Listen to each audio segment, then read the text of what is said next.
Okay, so you may be asking yourself, oh, please don't talk about Twitter. Everyone's talking about Twitter, and it's like, oh, geez, it's so overhyped. Oprah talks about it. Ashton Kutcher talks about it. I don't care what Paris Hilton is doing or what she's wearing or whatever it happens to be. And yes, there is hype, and yes, it's overexposed, and yes, the media have jumped on this bandwagon. But whether or not you think it's stupid, you have to admit everyone's talking about it, and it's in the public discourse. And if we walked out of this room and just walked out onto the street and asked somebody, hey, have you heard of Twitter? You've got a pretty good chance that they've heard of it. Now, whether or not they understand it and understand how that platform can be utilized in a marketing sense is a different question, but it's part of the public consciousness. So one of the things I like to do, and we like to do, is to use Google kind of as a buzz metric, if you will. And what I'll do is I'll take terms and I'll just kind of type them in to see what type of quantifiable results we get off of this. And the reason we do this is, A, because this is a free seminar and we're not going to pay for a bunch of research. But the other thing is if you look at these terms up here, and we'll start with Google on the far left to Twitter, these are just based on the number of results that come back. So with Google, you're at about 22.50 million, and this is in millions worldwide.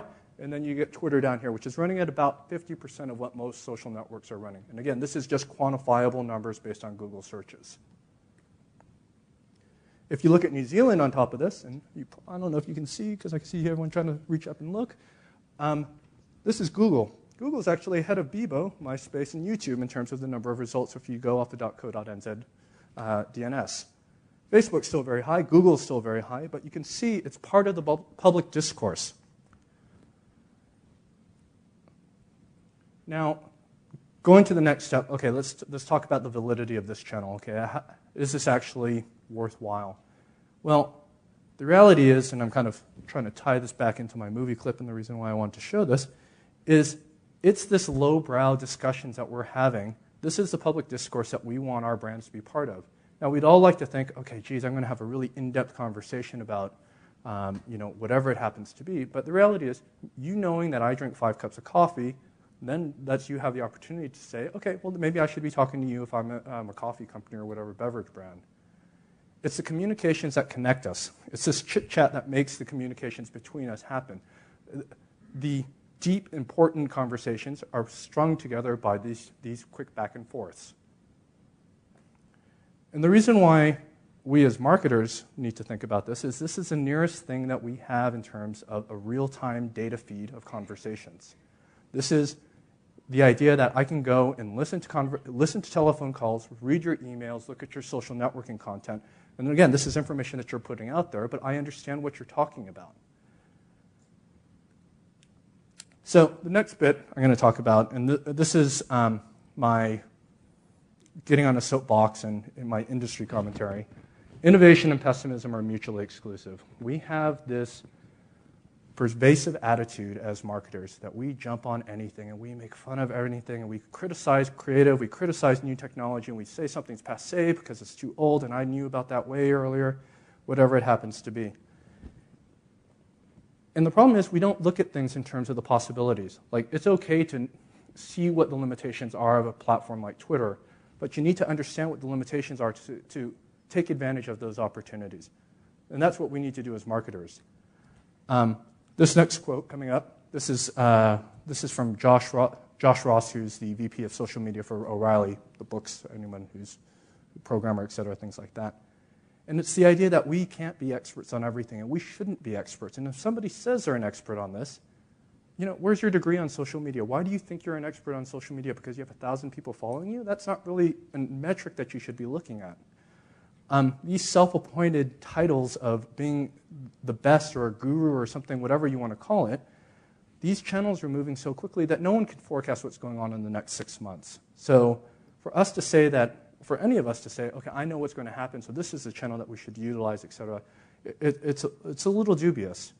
What we want to do is start utilizing those channels in a way that we can test and see what the appropriateness of those channels and those communication platforms are going to be.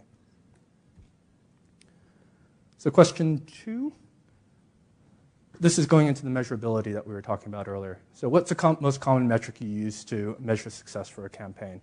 And again, the hashtag, because you probably can't see it, it's just Clemenger Summit Q2. And again, I'll pull all this data together and include it for everybody to see. So what I want to talk about were the problems, and Tony and James have already talked a little bit about this, and I'll just kind of elaborate a little bit further. So what's going on with the way we've been doing this? Number one, we measure users one-dimensionally. We assume that a user wants to click on something and get there to where we want them to be. But the reality is, a single user, me visiting a site, and we're just talking sites at this point, I can be an advocate, I can be a detractor, I can be press media in terms of like an individual blogging out my information. I can be an information gatherer, I can be a content aggregator, I can be a potential lead, a customer, an ex-customer, some other things that we can include in here. Now the reality is they're not one of these things. Users, when they approach a site and when they look at content, they're not just one of these things, and they can be many of these things. They can be a customer of one product and a detractor of another service that you offer. They can come to the site as a potential information gatherer and then convert over to something else. Within a single session, they're not the same, and within a journey in terms of coming back to a site and coming back to your content, they're not the same thing. So problem number two is, by default, especially when we're obviously talking about sites here, we look at things in terms of logs. We look at things in terms of Google Analytics. Now, any of you who are actually dealing with site content, things like that, Google Analytics is a great thing. And by no way, we use it for everything that we develop in terms of campaigns. We include it, and it's a great measurement for usage. It's a great measurement to understand where visitors are coming for, things like that. But as Tony has mentioned, what we're taking in essence, and not to get too esoteric here, we're taking a binary click versus non-click model, so that if I reach a page, I assume, yes, that's a conversion. I've done what I needed to do. For something that's intrinsically qualifiable, like what is brand? Like what does that mean to me? It's not a black or white issue. It's a gray issue. And there's levels of gray there that we use this mechanism to assume that we understand. Now, you can overlay things like time on site, click path analysis, et cetera, things like that. But to measure sentiment, loyalty, preference, these are things that we need to look beyond just this type of measurement system with. Okay, so if it wasn't bad enough, now let's even get it worse. And again, it'll get better, believe me. We have the upswing on this. The existing measurement models are based on sites. But how do you measure something, especially like emerging channels, when a click isn't the end result? So a perfect example is you look at the value of the channel. So what does a Twitter comment mean to your brand as opposed to 30 Facebook members, or versus a 15-minute time on site, or versus a conversion goal, or whatever it happens to be? What is the value of the type of engagement? If you do a branded iPhone application and you have somebody utilizing it for 15 minutes a day, how important is that for you? How do you tie that into your overall goals and metrics? And then, to make it more difficult, you have your individuals. And so then when we're talking about things like social media and content aggregation based on users, what is the reach? Like me as an individual, I use multiple social networking channels. Just like a media component, I have a reach on how many people I can influence and how many people I can touch based on what I broadcast out. Well, it gets more complicated because I have multiple channels. So I may be worth something in one channel and something else in another based on how far my reach is. Also the influence, so it varies based on the channel, and it also varies based on the subject matter. If I'm talking about something that I don't know anything about, so let's say cricket, I'm not going to have very much influence within the audience that usually look to me. If I talk about something I know, like baseball, all of a sudden it increases. And so how do you measure these types of things when we're taking what in essence has been a site metric type approach? So what's the solution? What's the solution? There we go. And we'll cue the next video. Hi, time for the medicine.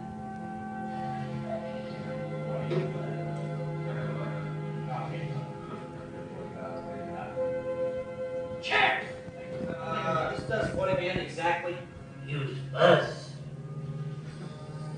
Oh, good. I see things no one else can see. Do things no one else can do. Real things. As real as look at. Well, what can I ask for? So sorry, there's no potion. Sorry.